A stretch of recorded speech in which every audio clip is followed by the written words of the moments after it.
Well, folks, Donald Trump is not happy because his White House UFC event, which is taking place pretty soon, is completely falling apart in real time. A lot of the people that Donald Trump wanted to attend are not. According to Vanity Fair, Trump's White House fight night has a star power problem because none of these celebrities or people that have just been invited generally want to be associated with a man who has a 30% approval rating, has covered up the Epstein files, is in the middle of a war with Iran, ruining the U.S. economy, and more. And just overall, the event is shaping up to be incredibly weird. I mean, just the other day, Donald Trump suggested that he might permanently leave up the UFC cage. He compared it to the Eiffel Tower. He said he actually likes having it at the White House for some reason, and said it might be a permanent feature now. I told yesterday the story of the Eiffel Tower, and it was 1,889 it was put up. It was going to be brought down right after the World's Fair end. It was up for a short while, and they said, well, let's leave it a little bit longer. Then they said, let's leave it a little long. It never came down. So, apparently this is never going to come down, or at least in Donald Trump's dream world, it wouldn't.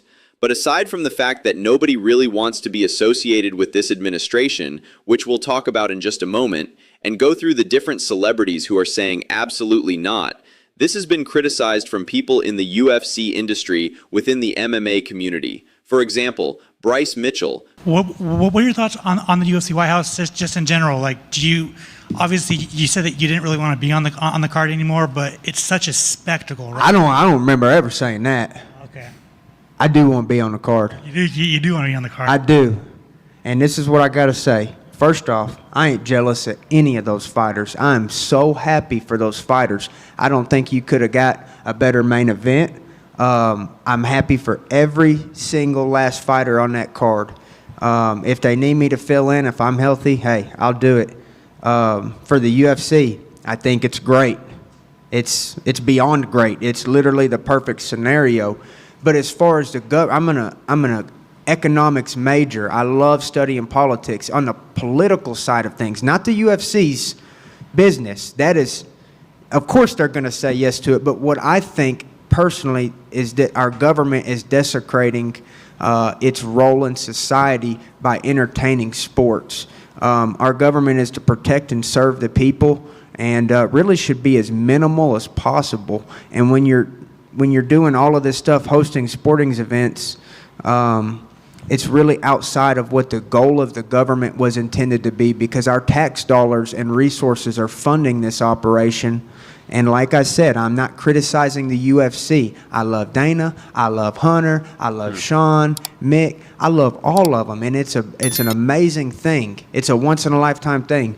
But the government should never be hosting sporting events because there's more room for corruption, and we already have a corrupted government. And so that's my thoughts on it, is that It's because there's more room for corruption, and we already have a corrupted government. And so that's my thoughts on it, is that and also he's right, especially about that last point. Donald Trump bought stock in the UFC's parent company while simultaneously promoting the fight at the White House. So the White House thing is odd. I don't like it. I don't like the idea of fighting outside at all. Well, there's problems with it. And then done it too many times. June. Yeah. And it's D.C., and we looked it up the last time, like last year, same day, it was 100 degrees. Yeah. That's yeah. hot as fuck. And then you add the lights. Oh, yeah. Yeah, the lights. You add the lights. Yeah, that attracts bugs. They were talking about maybe using fans. Is that enough? No, it's not You enough. got bug strips everywhere? What are you going to do? Like, how are you going to stop the bugs? I just don't think that you should compete in a world championship fight in a non-controlled environment. Yeah. I think it should be inside an air-conditioned arena. It should be a controlled environment, just like you don't ask someone to do any of that. You wouldn't ask them to play a world championship basketball game outside in the sun. No. That would be crazy. Yeah. Right? You have who had Donald Trump on the podcast, endorsed Donald Trump, voted for Donald Trump, is saying there are some problems here. So let's get into the star power problem that this event is having. We all know that Donald Trump loves to have the stars coming to his events. He loves, the attention on him. He loves the flaunting of everything, and seems like that's falling apart. It's the hottest ticket in town. One top Trump official told this journalist, "When the UFC hosts a cage fight at the White House next week, some 4,000 people will assemble around an octagon erected on the South Lawn to watch the fights in celebration of Donald Trump's birthday. Yes, this is a Trump birthday event, and it's all crumbling, which probably adds to the pain of Donald Trump." In Washington, there's been a months-long frenzy over access to the June 14th event, with even the Capitol's most powerful denizens frantically jockeying for a spot. The White House, I'm told, has fielded an onslaught of requests from top-dollar donors, lobbyists, and members of Congress clamoring for seats because, of course, the Trump loyalists want to be there to celebrate his birthday. It's their favorite day of the year. "I'm hoping for a call-up," says the administration official, who was granted anonymity to lay bare his desperation. "I've certainly expressed interest as of this writing. His interest has been unrequited. There are a few options at this point. I was weeks into my own desperate quest to obtain a ticket when a source close to the president said, as if it were obvious, 'Just call Trump.'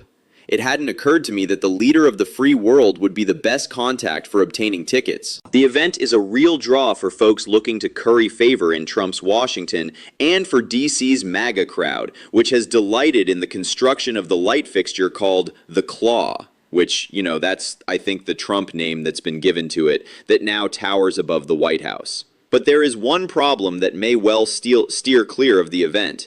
Major celebrities. Major celebrities are not showing up. UFC chief Dana White said in an interview with Time magazine that he invited a handful of megawatt stars to join him at the bout.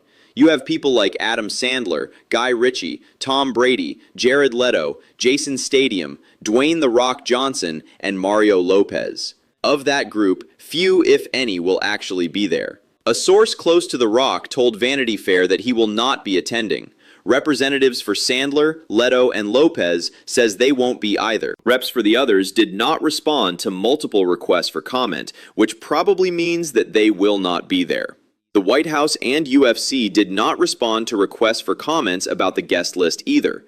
The caution speaks to a growing trend in Trump's second term as the United States prepares to celebrate its 250th birthday, a monumental milestone in the nation's history. The events scheduled to ring in the semi-quincentennial are increasingly seen as tainted by the hyper-artisanship of the Trump administration. And it actually reminds me that this also happened with the concert that Donald Trump is trying to hold at on the Mall in Washington, D.C. for his birthday and for America 250. Basically, all of the artists bailed from Donald Trump's concert. They said, "I'm not doing it."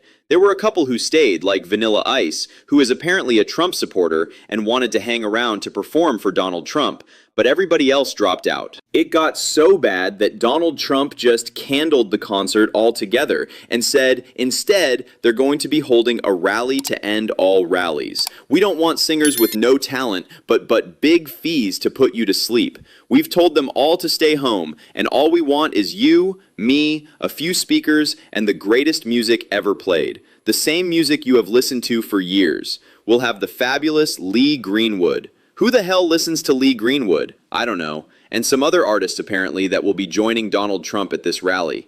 But it just seems like every event that Donald Trump is trying to hold is really falling apart. The UFC cage match is billed as a 250 event, but it looks more like a celebration of Trump than of country. It is, after all, to be held on his birthday, funded by donors looking to curry favor with the administration, with a guest list curated by Trump himself and VIP tickets doled out to his allies. Quote, "The whole reason you look at something like this is that it's very important to the presidents," says a source familiar with how companies are negotiating to fund the UFC fight and other 250 America events. Firms with business before Trump's government know the rules of the game. There's an expectation that everybody's going to come in. According to White, Trump has 1,000 tickets to give out, while he and Ari Emanuel, the super agent whose company